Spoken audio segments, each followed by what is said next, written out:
আজকের সন্ধ্যা আপুকে পাত্রপক্ষ দেখতে আসবে। আপুর রুমে গিয়ে দেখি আপু মন খারাপ করে বসে আছে। আমি আপুর কাছে গিয়ে জিজ্ঞেস করলাম, আপু তুই মন খারাপ করে বসে আছিস কেন?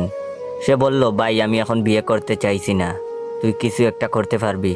আমি বললাম, মানে তুই কি বিয়ে ভেঙে দেওয়ার কথা বলছিস? সে বলল, হ্যাঁ।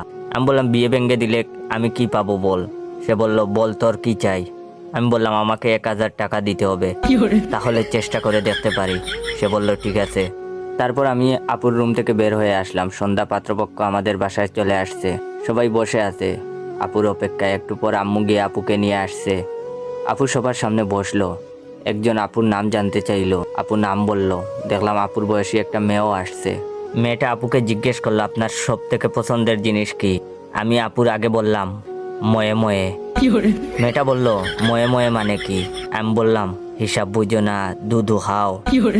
একটা ভদ্রলোক বলে উঠলো, এই ছেলেটাকে? আমি বললাম, তুই এখনো আমার পরিচয় জানিস না? আমার পরিচয় পাইলে তো এখন তুই খাড়াইয়া মুইতা দিবি, বহনের টাইম পাবি না। লোকটি বলল, কি অসভ্য ছেলে, এই ছেলে তুই আমাকে চিনিস? আমি বললাম, না তো, কে আপনি? উনি বললেন, আমার নাম বাদশাহ। আমি বললাম, আপনার নাম যদি বাদশাহ হয় তাহলে আমার নাম কি হইতে পারে?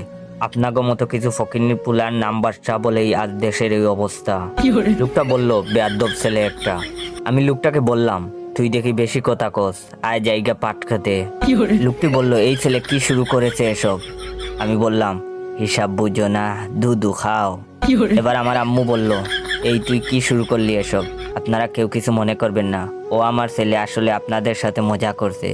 লোকটি বলল, এই পরিবারের কিছুতেই আমাদের ছেলেকে বিয়ে করানো যাবে না। এখানে কি আমাদের অপমান করার জন্য নিয়ে আসা হয়েছে? এই চল সবাই। সবাই চলে গেল রাগ করে। আম্মু আমার কাছে এসে বলল, তুই এটা কি করলি? তুই জানিস তোর জন্য তোর বোনের কত বড় ক্ষতি হয়েছে? আমি বললাম, আমি একবারও বলছি আমি নির্দোষ? আম্মু বললেন, তুই এত বড় একটা কাজ করে এখনো এক কথা বলছিস? আমি বললাম, আমি নির্দোষ দাবি করছি না। আমি যখন জানি আমি দোষী, তখন আমি কেন নিজেকে নির্দোষ দাবি করব? আমি দোষী। আমি কি আপনাদের একবারও বলছি আমি নির্দোষ? তখন আমার আবেগ কাজ করছে, বিবেক কাজ করে নাই। পৃথিবীর সব থেকে বড় আদালত হচ্ছে মানুষের বিবেক।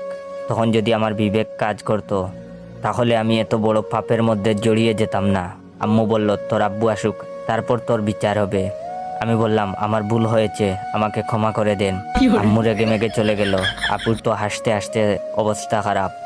আপু আমাকে 1,000 টাকা দিয়েছে, টাকা নিয়ে আমি গায়েব। পরে যা হবার হবে। বিয়ে ভেঙে দেওয়ার 1,000 টাকা তো পেয়ে গেছি। ইয়াহু।